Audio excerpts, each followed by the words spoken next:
why Jesus called a man a fool. I want to share with you a dramatic little story from the Gospel as recorded by St. Luke. It is the story of a man who, by all standards of measurement, would be considered a highly successful man. And yet Jesus called him a fool. If you will read that parable, you will discover that the central character in the drama is a certain rich man.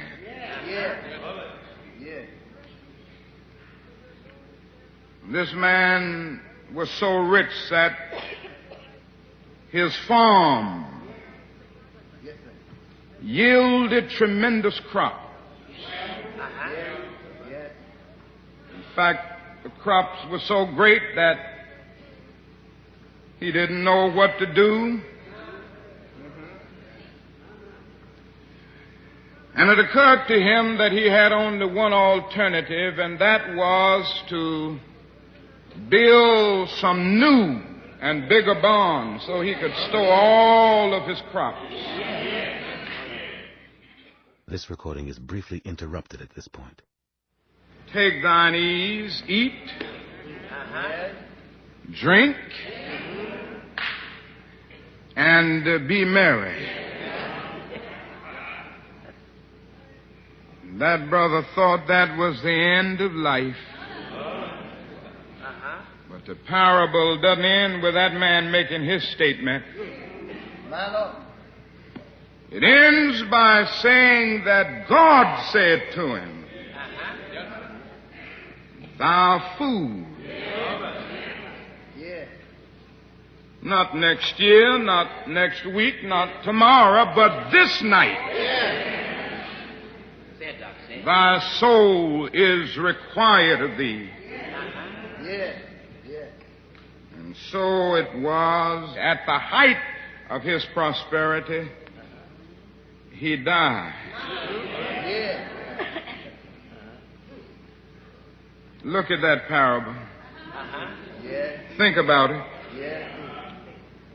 Think of this man. If he lived in Chicago today, he would be considered a big shot.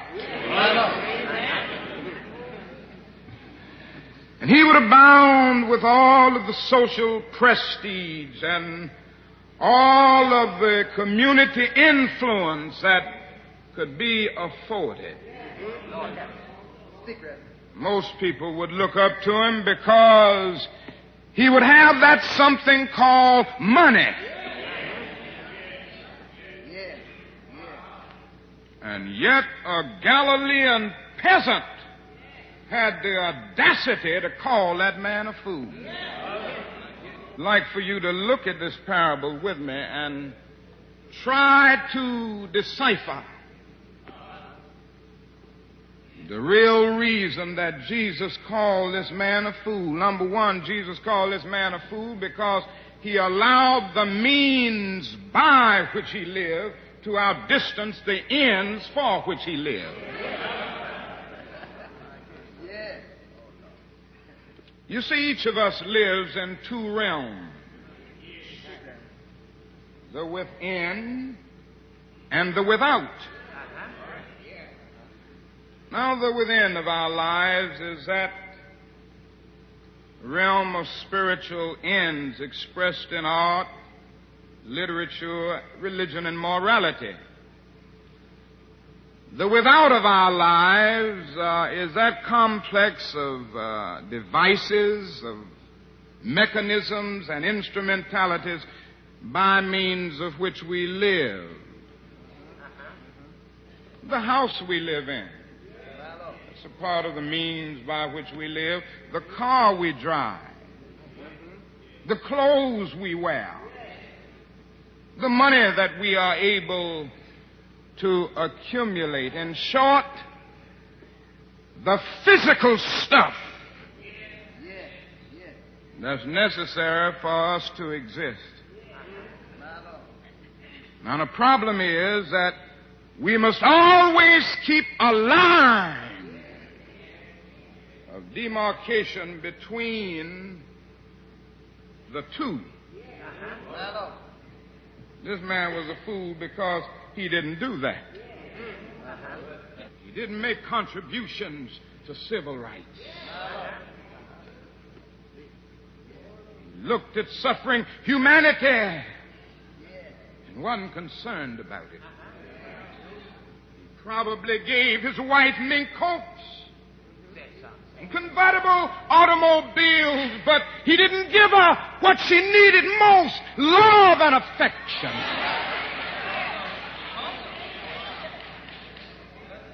He probably provided bread for his children, but he didn't give them any attention. He didn't really love them. And so this man justly deserved his title. He was an eternal fool. He allowed the means by which he lived to outdistance the ends for which he lived.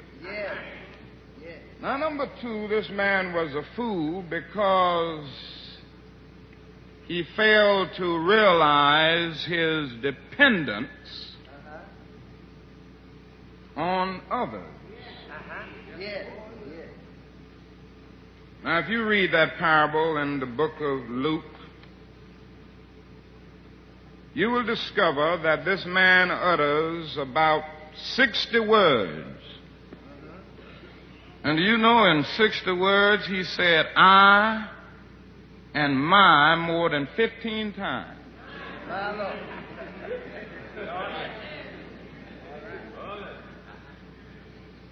This man was a fool because he said I and my so much until he lost the capacity to say we and our.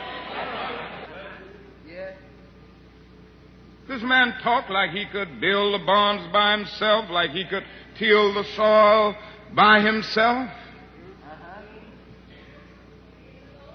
He failed to realize that wealth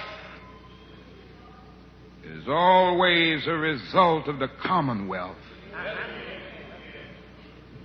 No, my friends, I don't want you to forget it. No matter where you are today,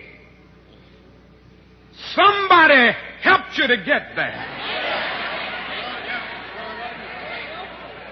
In a larger sense, we've got to see this in our world today.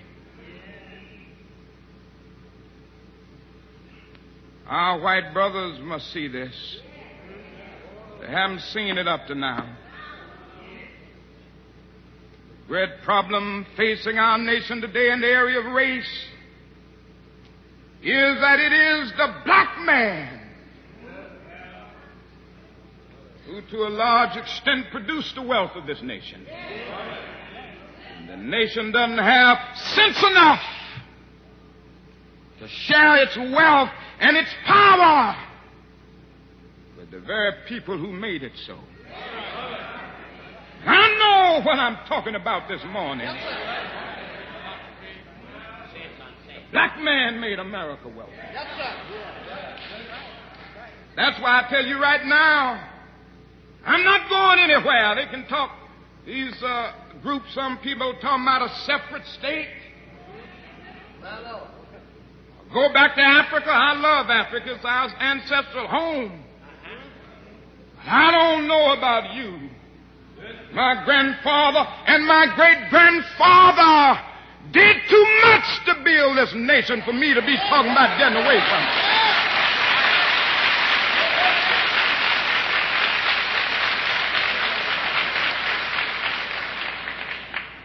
Before the Pilgrim Fathers landed at Plymouth in 1620, we were here. Before Jefferson etched across the pages of history the majestic words of the Declaration of Independence, we were here. Before the beautiful words of the Star-Spangled Banner were written, we were here.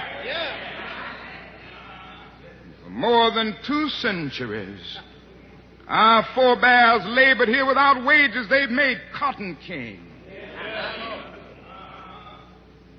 With their hands and with their backs and with their labor. They built the sturdy docks, the stout factories, the impressive mansions of the South. And now this nation is telling us that we can't build. Negroes are excluded almost absolutely from the building trade. It's lily white. Why? Because these jobs pay $6, $7, $8, $9, and $10 an hour, and they don't want Negroes to have it.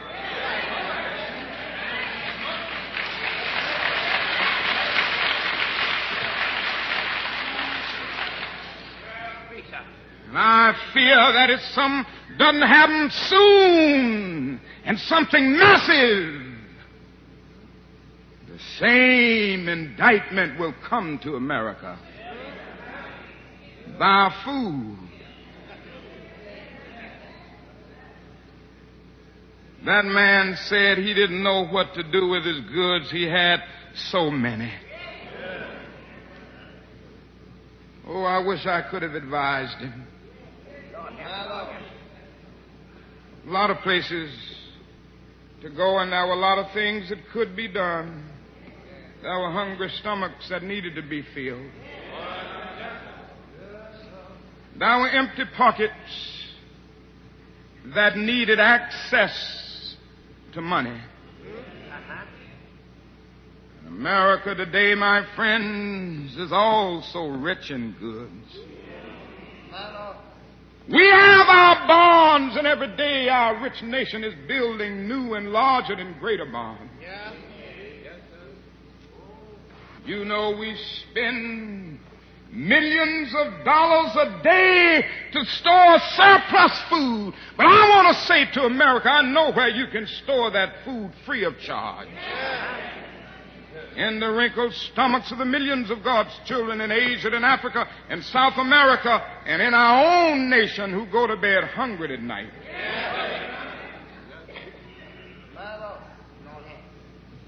A lot of fools around because they fail to realize their dependence on others. Finally, this man was a fool because he failed to realize his dependence on God. Do you know that man talked like he regulated the seasons? That man talked like he gave the rain to grapple with the fertility of the soil. That man talked like he provided the dew. He was a fool because he ended up acting like he was the creator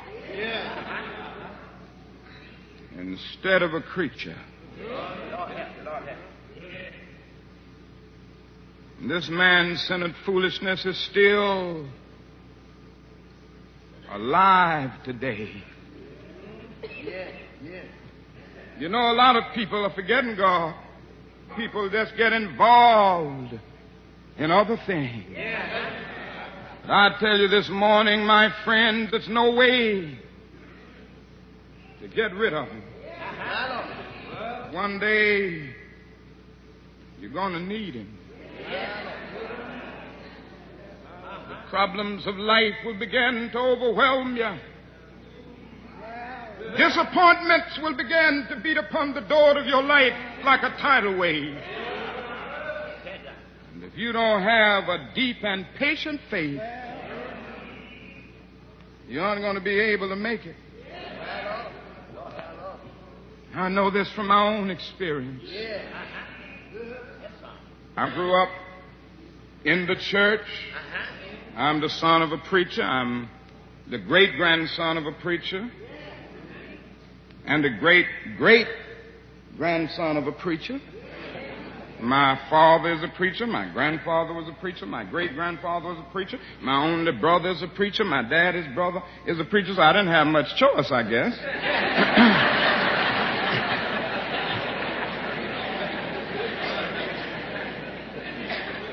But I had grown up in the church, and the church meant something very real to me, but it was a kind of inherited religion, and I had never felt an experience with God in the way that you must have it if you're going to walk the lonely paths of this life. One day, after finishing school, I was called to a little church down in Montgomery, Alabama. A year later, a lady by the name of Rosa Parks decided that she wasn't going to take it any longer.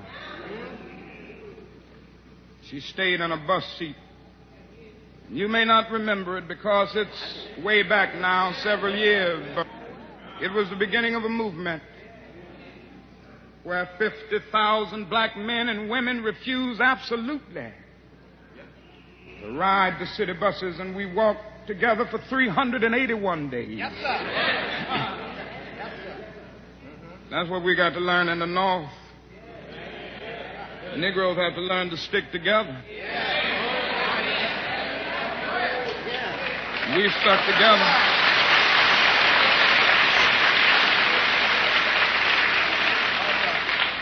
We sent out the call.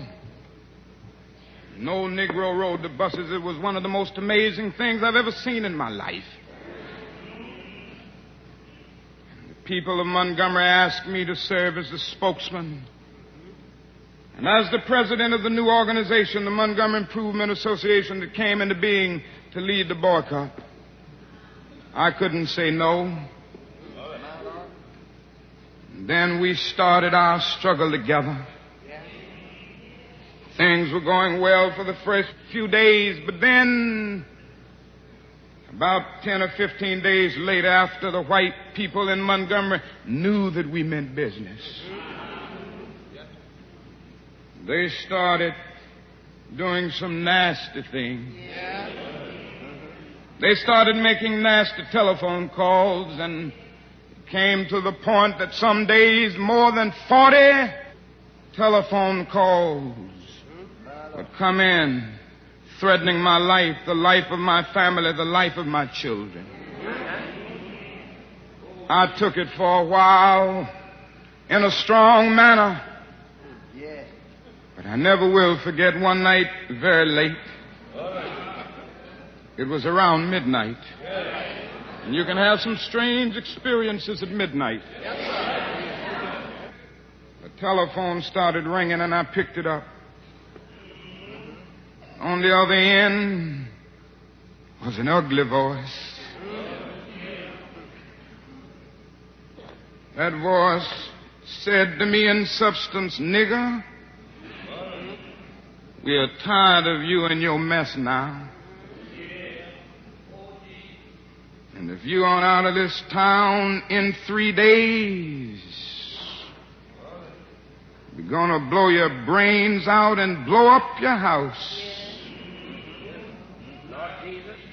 I had heard these things before, but for some reason that night it got to me. I turned over and I tried to go to sleep, but I couldn't sleep. I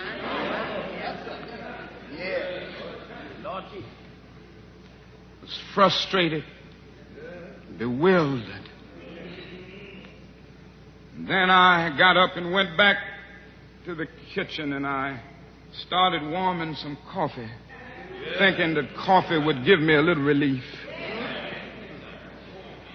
Then I started thinking about many things. I pulled back on the theology and philosophy that I had just studied in the universities, trying to give philosophical and theological reasons for the existence and the reality of sin and evil. But the The answer didn't quite come there. I sat there and thought about a beautiful little daughter who had just been born about a month earlier. We have 4 children now, but we only had 1 then. She was the darling of my life. I'd come in night after night and see that little gentle smile. And I sat at that table thinking about that little girl and thinking about the fact that she could be taken away from me any minute. And I started thinking about a dedicated, devoted, and loyal wife who was over there asleep. She could be taken from me, I could be taken from her. And I got to the point that I couldn't take it any longer. I was weak. And something said to me, you can't call on Daddy now. He's up in Atlanta 175 miles away. You can't even call on Mama now. You got to call on that something and that person that your daddy used to tell you about. That power that can make a way out of no way.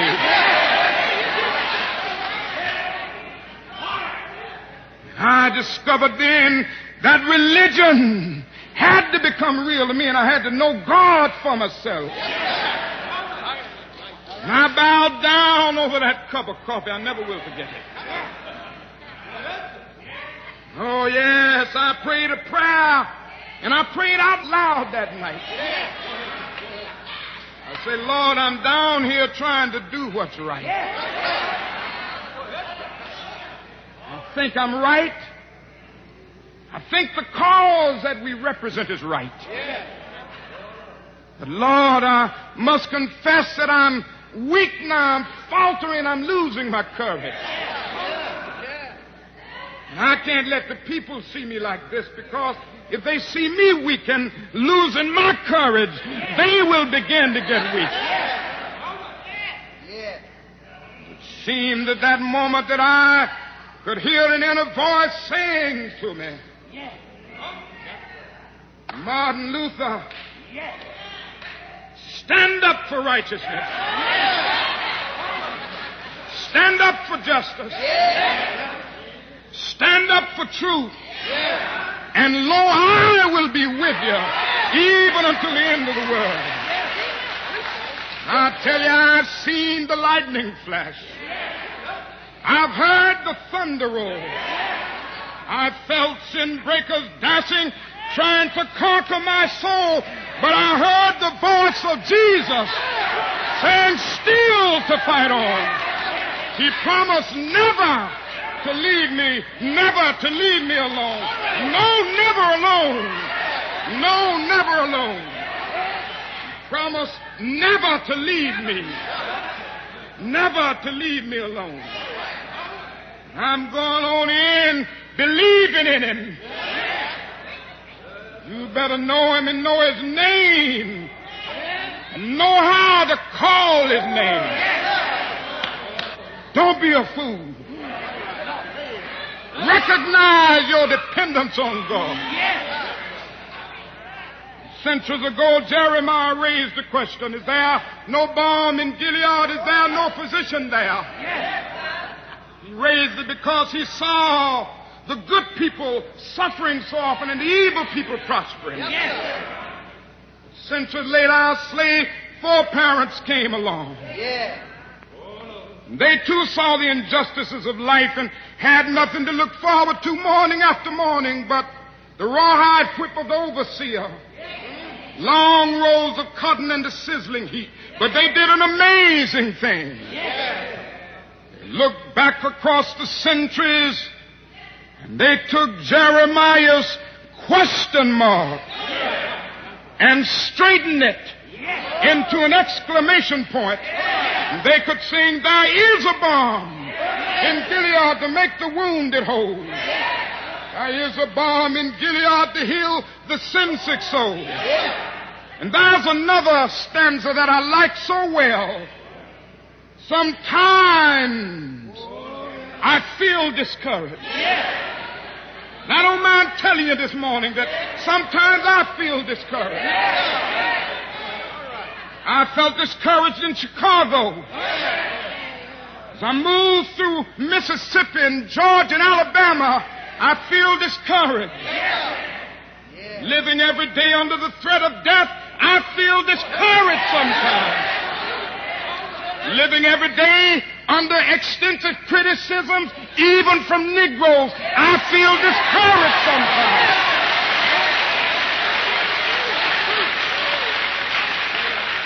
Yes, sometimes I feel discouraged and feel my works in vain.